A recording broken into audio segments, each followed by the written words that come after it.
Welcome viewers, I am Arshia Mehak and you are watching Arshia's Corner.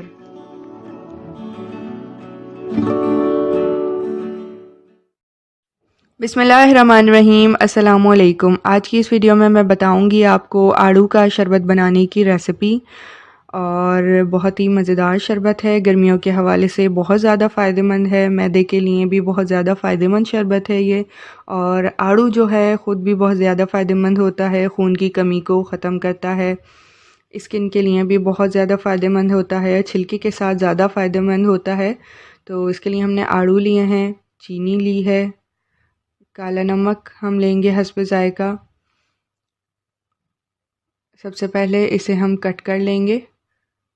ये जो है इसके छिलके साथ ही हम इसे कट कर रहे हैं क्योंकि छिलका इसका बहुत ज़्यादा फ़ायदेमंद होता है, इसलिए हम इसे छिलके के साथ ही इसका जूस बनाएंगे आड़ू का।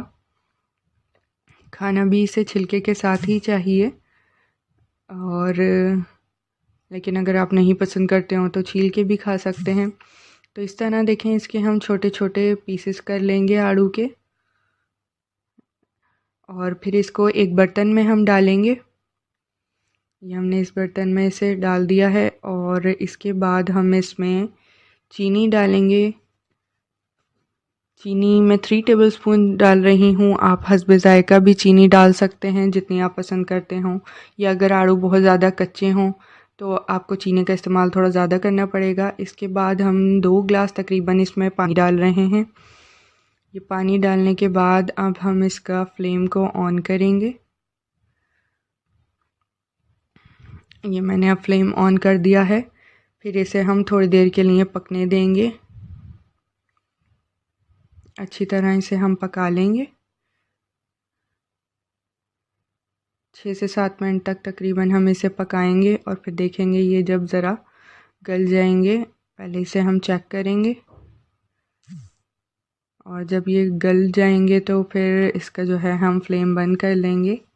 गल गया है, एक और को हम चेक कर लेते हैं।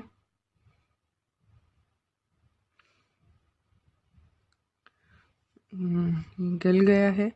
अब इसके बाद और ठंडा करने के बाद ज़रा जब ये ठंडा हो जाएगा इसे हम ब्लेंड कर लेंगे। ये हैंड ब्लेंडर से मैं इसे ब्लेंड कर रही हूँ, आप ब्लेंडर जग में भी इसे ब्लेंड कर सकते हैं।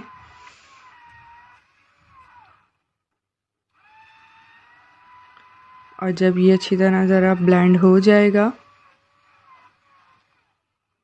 तो हम इसे ब्लेंडर को बंद करेंगे। फिर उसके बाद एक बाउल में हम इसे निकाल लेंगे शरबत को। ये छलनी की मदद से हम इसे छानेंगे कि ताकि अगर कोई थोड़े बहुत पीसेस हों तो वो इसमें रह जाएं।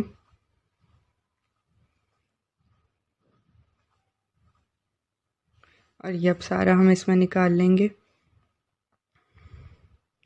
काला नमक डालेंगे हम हस्बे ज़ायका, और फिर अब इसे हम ग्लास में निकालेंगे। ये हमारा पीच जूस जो है तैयार हो चुका है। ग्लास में निकालने के बाद इसमें हम बर्फ़ डालेंगे, और ये बर्फ़ भी मैंने इसमें डाल दी है। तो ये हमारा मज़ेदार शरबत जो है तैयार हो गया है आड़ू का। वीडियो अगर मेरी आपको पसंद आए तो मेरी वीडियो को लाइक करें, मेरे चैनल को भी सब्सक्राइब करें अगर पहले से सब्सक्राइब नहीं किया हुआ है तो, और साथ वाला बेल आइकन लाजमी दबाएं। तो चलें, वीडियो के अख्तिताम पे एक अच्छी बात मैं आपसे शेयर करना चाहूँगी कि जो दरख्त जितना ज़्यादा ऊंचा होगा उसका साया उतना ही छोटा होगा। तो इसलिए ऊंचा बनने के बजाय बड़ा बनने की कोशिश करें। Thank you for watching my video. अल्लाह हाफिज़।